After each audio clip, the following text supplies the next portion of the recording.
Épître de Jacques, chapitre 1er.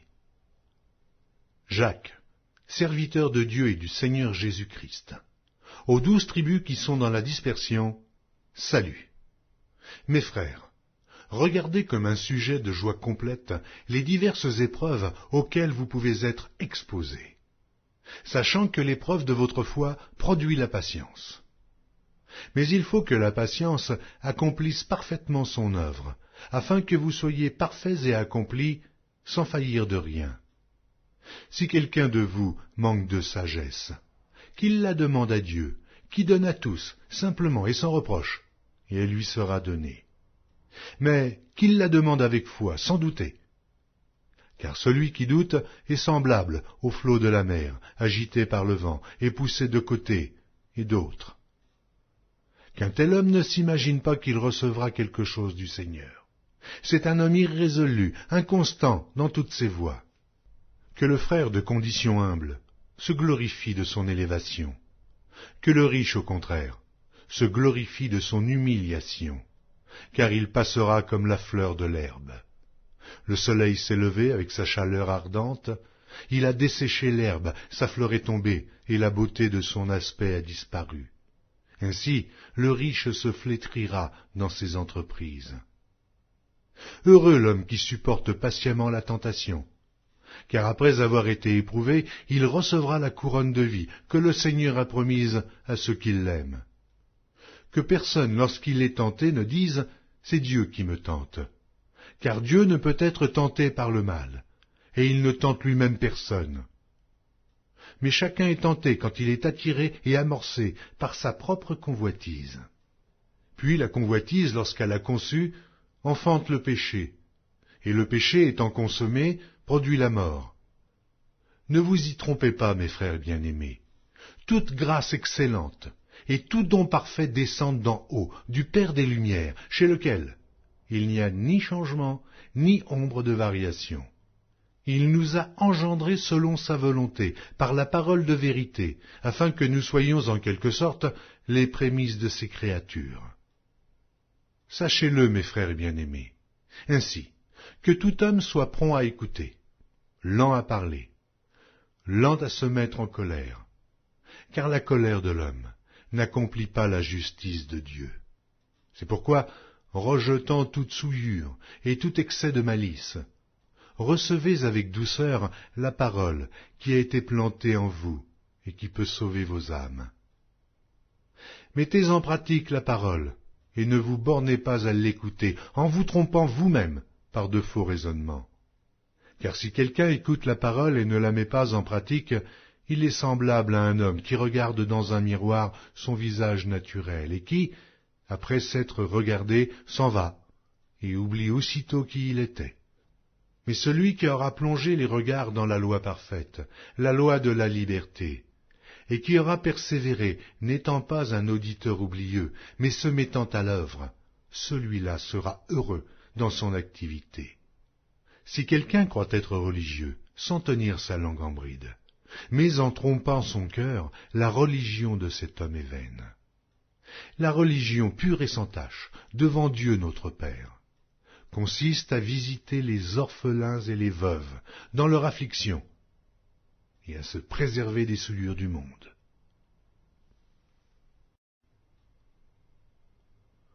Épître de Jacques, chapitre 2. Mes frères, que votre foi en notre glorieux Seigneur Jésus-Christ soit exempte de toute acception de personne. Supposez en effet qu'il entre dans votre assemblée un homme avec un anneau d'or et un habit magnifique, et qu'il y entre aussi un pauvre misérablement vêtu.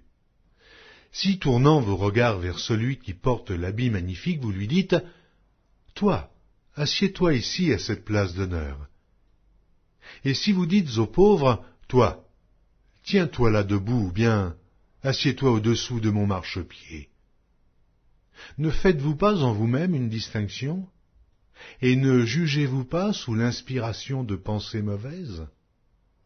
Écoutez, mes frères bien-aimés, Dieu n'a-t-il pas choisi les pauvres aux yeux du monde pour qu'ils soient riches en la foi et héritiers du royaume qu'il a promis à ceux qui l'aiment ? Et vous, Vous avilissez le pauvre. Ne sont-ce pas les riches qui vous oppriment et qui vous traînent devant les tribunaux? Ne sont-ce pas eux qui outragent le beau nom que vous portez?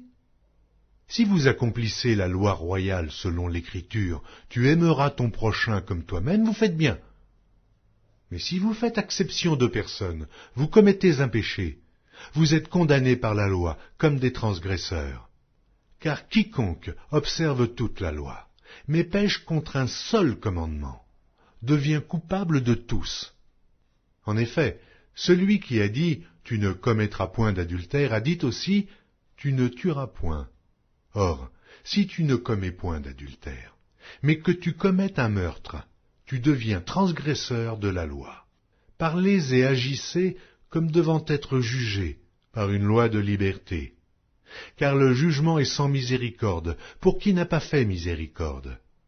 La miséricorde triomphe du jugement.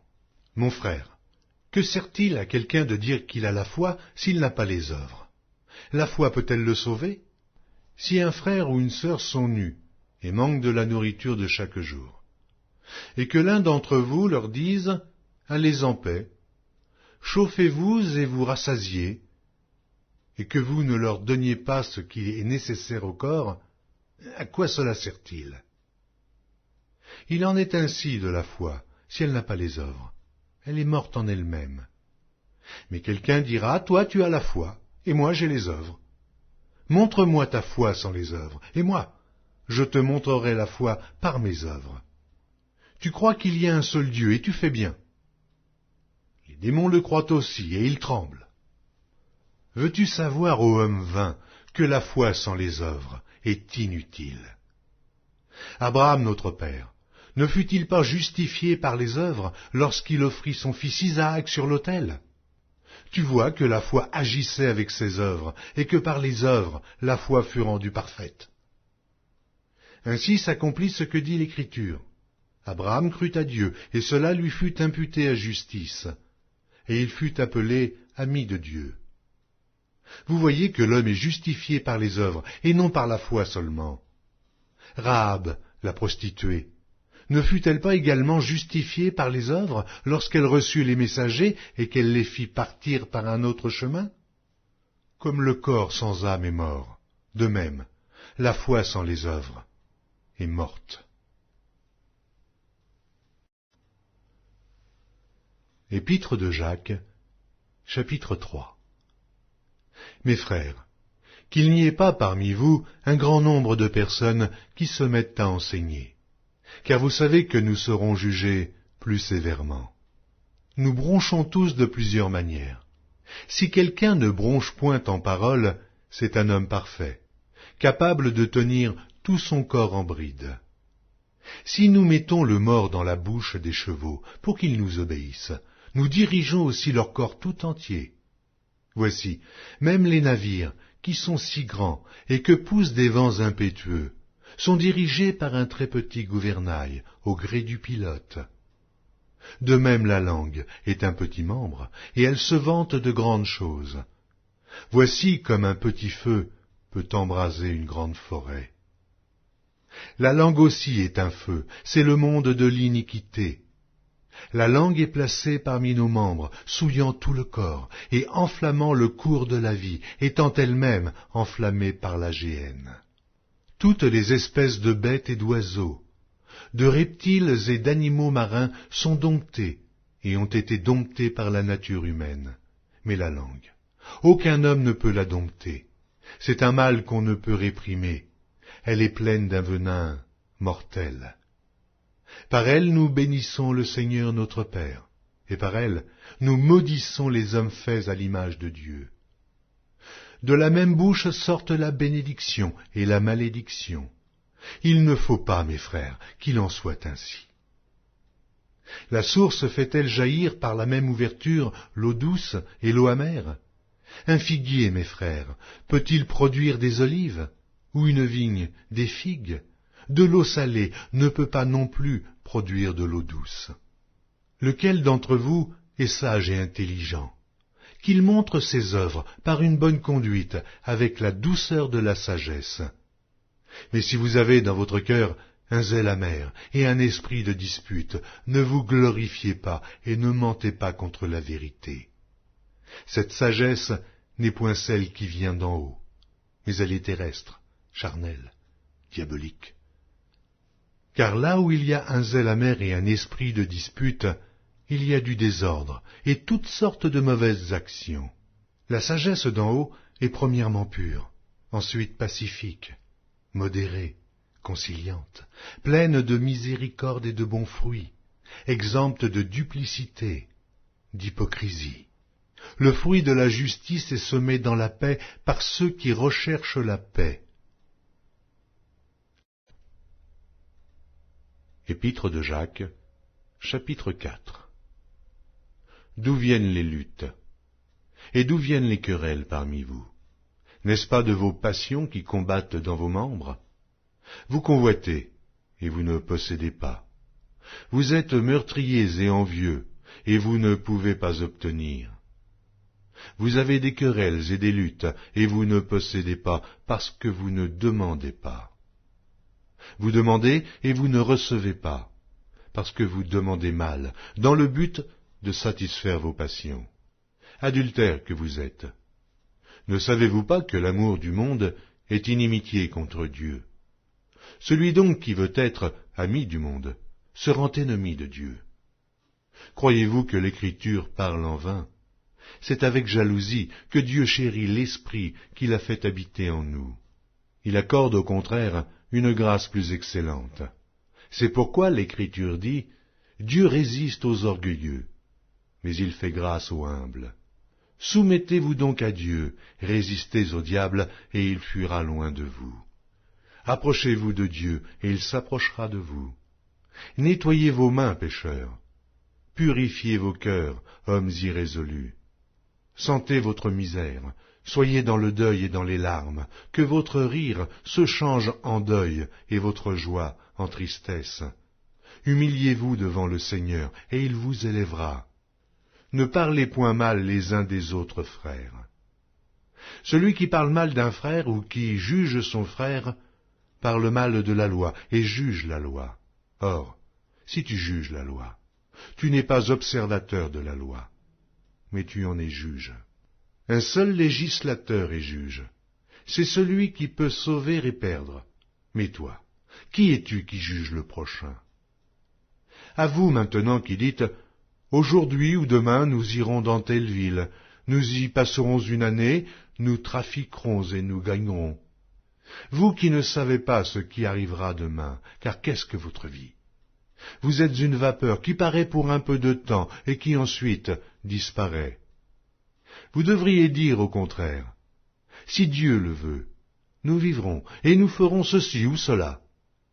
Mais maintenant, vous vous glorifiez dans vos pensées orgueilleuses, c'est chose mauvaise que de se glorifier de la sorte. Celui donc qui sait faire ce qui est bien et qui ne le fait pas, commet un péché. Épître de Jacques, chapitre 5. À vous maintenant, riches, pleurez et gémissez, à cause des malheurs qui viendront sur vous. Vos richesses sont pourries, et vos vêtements sont rongés par les teignes. Votre or et votre argent sont rouillés, et leur rouille s'élèvera en témoignage contre vous, et dévorera vos chairs comme un feu. Vous avez amassé des trésors dans les derniers jours. Voici, le salaire des ouvriers qui ont moissonné vos champs et dont vous les avez frustrés crie, et les cris des moissonneurs sont parvenus jusqu'aux oreilles du Seigneur des armées. Vous avez vécu sur la terre dans les voluptés et dans les délices. Vous avez rassasié vos cœurs au jour du carnage. Vous avez condamné, vous avez tué le juste qui ne nous a pas résisté. Soyez donc patients, frères, jusqu'à l'avènement du Seigneur. Voici, le laboureur attend le précieux fruit de la terre, prenant patience à son égard, jusqu'à ce qu'il ait reçu les pluies de la première et de l'arrière-saison. Vous aussi, soyez patients, affermissez vos cœurs, car l'avènement du Seigneur est proche. Ne vous plaignez pas les uns des autres, frères, afin que vous ne soyez pas jugés. Voici, le juge est à la porte. Prenez, mes frères, pour modèle de souffrance et de patience, les prophètes qui ont parlé au nom du Seigneur. Voici, nous disons bienheureux ceux qui ont souffert patiemment. Vous avez entendu parler de la patience de Job, et vous avez vu la fin que le Seigneur lui accorda, car le Seigneur est plein de miséricorde et de compassion. Avant toute chose, mes frères, ne jurez ni par le ciel, ni par la terre, ni par aucun autre serment, mais que votre oui soit oui, et que votre non soit non, afin que vous ne tombiez pas sous le jugement.